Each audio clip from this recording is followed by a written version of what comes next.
Նիկոլ Փաշինյանը ինչ անում, ինքը համարեց, որ ինքը այն մարդն է, որը կարող է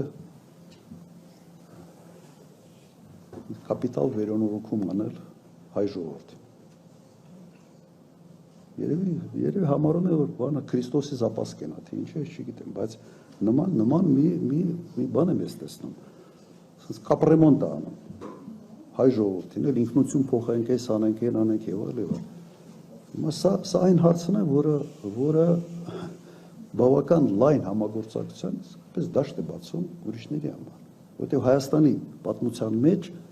ոչ մեկը, նորագույն պատմության մեջ, ոչ մեկը նման նախաձեռնություններով հանդես չի եկել։ Եվ չեմ կարծում, որ սա այս նախաձեռնությունը ժողովրդի աջակցություն ունի։ Հաստատ չունի։ Ես չեմ կարծում, որ պատմական Հայաստանը այսօրվա Հայաստանի շարունակությունն է, օրգանիկ շարունակությունն է, եւ փորձում ես կիսել, ստիպված իմ նմանները այսպիսի նկար են դնում։